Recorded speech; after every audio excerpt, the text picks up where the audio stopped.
again. Super delighted to be here on another broadcast of The Bookshelf live on Western Spring Television. Thank you very sincerely for keeping faith with us and making it a date to return on this program. Now, since we deal with books and books and books, your newspaper girl, your book girl, book woman, book lady, DAMILOLA RAPHAEL is back live. Super excited. Actually, International Newspaper Delivery Day happens all around the world in September. It's one of the prominent holidays in the month of September, and I decided to take that up. Remember, the bookshelf is about books and everyone that has a relationship with books. And guess what? The very first prominent, according to history, newspaper delivery person was a 10-year-old. A 10-year-old. I mean, the request was put out for able men, strong men, and then the boy came out. Boy, that was why I used the word girl, lady, woman, whatever it is you want to use. As long as it's a newspaper delivery person, well, it covers all of them. And hey, when was the last time you read a newspaper? Say, oh, the word has gone online. Now it's what? What did you call what you use now? Oh, you're okay. No, don't gamble. Just wait. Right after this short break, I'll return and I'll be letting you in on what we'll be doing today, as touching what has happened to books from time immemorial up until today, and so helping us God, what will happen in future. Please stick with us.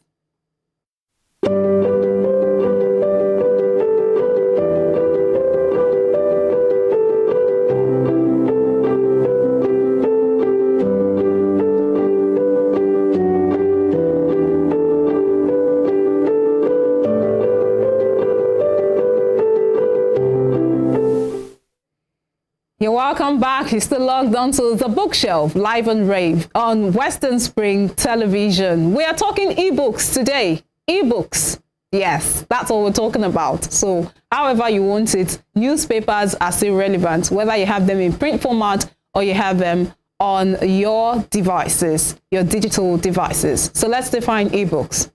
An ebook, short for electronic book, is a book publication made available in digital form, consisting of text, images, or both. Some have just text, some of them images, and some have both. Readable on the flat panel display, that's the FPD of computers, or rather electronic devices.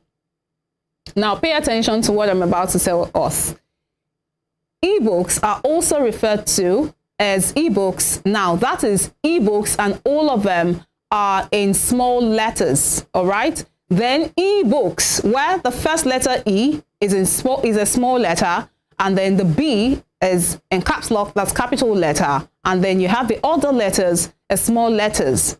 Then we have ebooks, where the first letter E is a capital letter and the other letters are small letters. And then we have E hyphen, that's small letter E hyphen, then books. Now the B in books is a capital letter. We also have them referred to as e-journals. E, small letter E hyphen, journals. The journals all in small letters. E-editions, all small letters. That's E hyphen editions, or digital books. Now, e-books, the one that has the first letter as small letter E, the second letter capital B, and the others as small letters. Then e-books, E, small letter E, hyphen, capital B, and the rest small letters. E-journals, all small letters, E hyphen journals, and E hyphen editions, e-editions. All those ones do not have the spelling mistake displayed on it. It doesn't tell you you are having a typographical error. That's the ebooks, small letter E, capital B, the remaining are small letters. Then E, small letter E, hyphen, capital letter B, the remaining are small letters. E hyphen journals, all characters small letters, and E hyphen editions, all characters small letters. So you may want to be, when you're writing, you're typing on your devices, and you're seeing that spelling error displaying, that spelling error mark, the red line displaying, you may not need to consult Grammarly. I have already given you the help, right? So I'll take it all up from top now. Ebooks, also referred to as ebooks or small letters. Ebooks, only the B is capital. Ebooks, only the E is capital. E-books, the B there is capital. E-journals, that's E-journals, and E-editions or digital books. These are the ways or characters in which this ebooks are actually being referred to. It's all the same thing, all right? Let's move ahead. Although sometimes defined as an electronic version of a printed book, some ebooks exist without a print equivalent. A device that is designed specifically for reading ebooks is called an e-reader, an e-book device, or e-reader. Now, the first e-reader has a hyphen, and all the characters there are small letters. All the letters there are small letters. The other e-reader I called out now has just the first R as a capital letter, the first R. All the other characters, all the other letters are small letters, all right? Good, we're learning. Ebooks can be read on dedicated e-reader devices, but also on any computer device that features a controllable viewing screen, including desktop computers, laptops, tablets, and smartphones. With print books, readers are increasingly browsing through images of the covers of books on publisher or bookstore websites and selecting and ordering titles online. The paper books are then delivered to the reader by mail or any other delivery service. With ebooks, users can browse through titles online, and then when they select and order titles, so it's one thing for you to select, it's another to order. You could actually just keep it in your cart. So when you select and then you order these titles, the ebook can be sent to them online, or the user can download the book. Some trace the concept of an e-reader, a device that would enable the user to view books on a screen, to a 1930 manifesto by Robert Carlton Brown II, written after watching his first talkie. That's a movie with sound. That was the first movie with sound. It was called a talkie. He titled it The Readies, playing off the idea of the talkie. The readies, I think I should take that again, the readies. You know, talkies, the first sound on movie with sound, and then readies, all right? In the manifesto, Brown says movies have outmaneuvered the book by creating the talkies, and as a result, reading should find a new medium. And I'm going to quote him now. A simple reading machine which I can carry or move around, attached to any old electric light plug, and read 100,000 word novels in 10 minutes if I want to, and I want to. End of quote. Brown's notion, however, was much more focused on reforming orthography and vocabulary than on medium. Someone said, it's time to pull out the stopper and begin a bloody revolution of the word.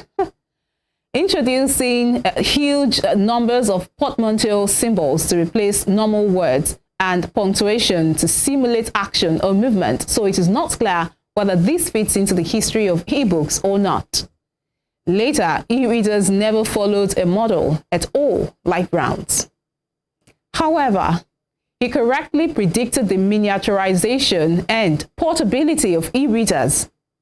Brown, he believed that the e-reader and his notions for changing the text itself would bring a completely new life to reading. Let's dig in some more into history. The inventor of the first ebook is not widely agreed upon, but some notable candidates include some of the following that I'll be mentioning. Roberto Bosa. The first ebook may be the Index Domesticus, a heavily annotated electronic index to the works of Thomas Aquinas, prepared by Roberto Bosa, S.J., beginning in 1946 and completed in the 1970s. Although originally stored on a single computer, a distributable CD-ROM version appeared in 1989. However, this work is sometimes omitted. Maybe this is because the digitized text was a means for studying written text and developing linguistic concordances, rather than as a published edition in its own right.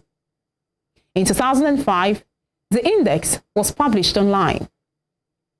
I'm going to quote part of the text. The Index Thomisticus was a digital humanities project begun in the 1940s that created a concordance to 179 texts centering around Thomas Aquinas. Led by Roberto Busa, the project indexed 10,631,980 words over the course of 34 years, initially onto punch cards. Let's go visit another person in history, and this time it's a female, Angela Ruiz Robles. In 1949, Angela Ruiz Robles, a teacher from Ferrol, Spain, patented the Encyclopedia Mechanica, or what she calls a mechanical encyclopedia, a mechanical device which operated on compressed air, where text and graphics were contained on spools that users would load onto rotating spindles. Her idea was to create a device which would decrease the number of books that her pupils carried to school. How nice! Well, call me being feminist, but then again, I mean, it's only a woman that will care about, oh, now the burden is so much on these children, you know, they should carry less load, they still have to carry their food flask. Let's move on. The final device was planned to include audio recordings, a magnifying glass, a calculator, and an electric light for night reading. Her device was never put into production, but a prototype is on display at the National Museum of Science and Technology in Akuru now. Moving on to the third one on the list, Douglas Engelbart and Andries van Dam. Alternatively, some historians consider electronic books to have started in the early 1960s with the NLS, that's the online system, project headed by Douglas Engelbart at Stanford Research Institute, that's the SRI, and the hypertext editing system, and FRES. FRES is the file retrieval and editing system. These projects were headed by Andries van Dam at Brown University. FRES documents ran on IBM mainframes and were structure-oriented rather than line-oriented. They were formatted dynamically for different uses, display hardware, window sizes, and so on, as well as having automated tables of contents, indexes, and so on. All these systems also provided extensive hyperlinking, graphics, and other capabilities. Van Dam is generally thought to have coined the term electronic book, and it was established enough to use in an article title by 1985. Who do we have next? It's Michael S. Hart. Despite the extensive earlier history, several publications report Michael S. Hart as the inventor of the e-book. In 1971, the operators of the Zero Sigma 5 mainframe at the University of Illinois gave Hart extensive computer time. Seeking a worthy use of this resource, he created his first electronic document by typing the United States Declaration of Independence into a computer in plain text. Tell me why he wouldn't have been declared when he did something that would affect the whole nation. And of course, talking about time, see how he used his time. What opportunities do you have? And what are you doing with these opportunities that you have? Be like Hart. Hart plans to create documents using plain text to make them as easy as possible to download and view on devices. After Hart first adapted the U.S. Declaration of Independence into an electronic document in 1971, the Project Gutenberg was launched to create electronic copies of more text, especially books. Project Gutenberg, PG, is a volunteer effort to digitize and archive cultural works, as well as to encourage the creation and distribution of ebooks. So if you didn't know, I've told you. It was founded in 1971 by American writer Michael S. Hart and is the oldest digital library. I talked about opportunity and him doing something that will touch on as many people as possible. So let us explain ebook formats. Unlike MP3s, which you can throw onto any music player and expect them to work, ebooks are a maze of proprietary and open standard formats. To complicate matters further, not all e-readers support all formats. EPUB is the most widely adopted ebook file format, EPUB. Initially developed by the International Digital Publishing Forum, which is now part of the World Wide Web Consortium, it superseded the old Open eBook format, OEB, in 2007. Because ebook is free to use, open, standard, and vendor independent, it has grown to become the most common ebook format. Although not often seen, it can even support color images, SVG graphics, interactive elements, and full videos. And the downside? Amazon Kindle devices cannot read it except for the Kindle Fire tablet. Now, if you have a book in the EPUB format that you want to read on your Kindle, you can convert ebooks into a different format using Calibre.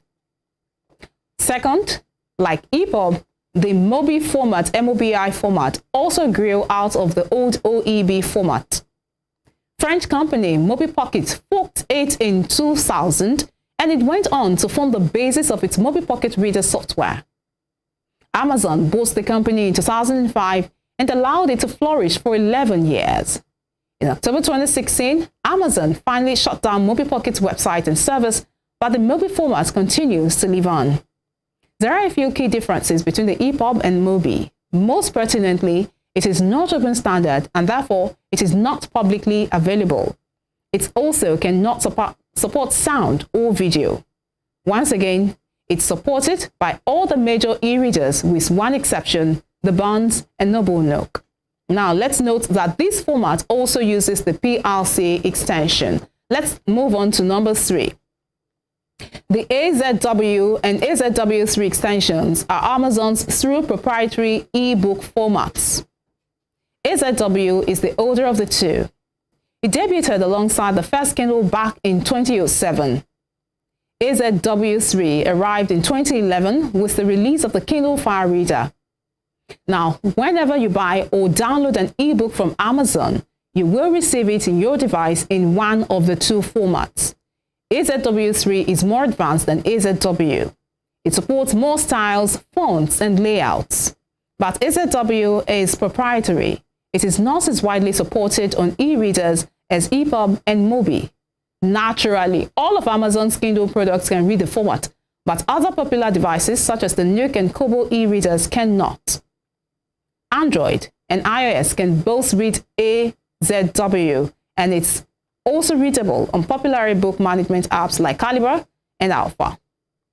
Number 4 is the other common proprietary ebook format which you're likely to stumble across. That's IBA. It is a format used for books created in Apple iBooks Author app. Technically, the format is very similar to EPUB. That's the first one we talked about. However, it relies on custom widget code in the Apple Books app to function, and thus cannot be universally read on all e-readers. Remember that this format is only used for books written on iBooks Author, IBA. If you buy regular best-selling ebooks from the iTunes store, they will be delivered in the EPUB format, though they will be DRM restricted. The iBook format supports video, sound, images, and interactive elements. Now, who doesn't want a book? The last one here, number 5, is PDF. That's the last major ebook format we have in circulation. Now, because of the format's widespread adoption around the web, PDFs have become a popular way of delivering ebooks. Its big downside is the lack of native reflowing. Reflowing is the term used to describe when a file can adapt its presentation according to the size of the screen or the settings a user selected.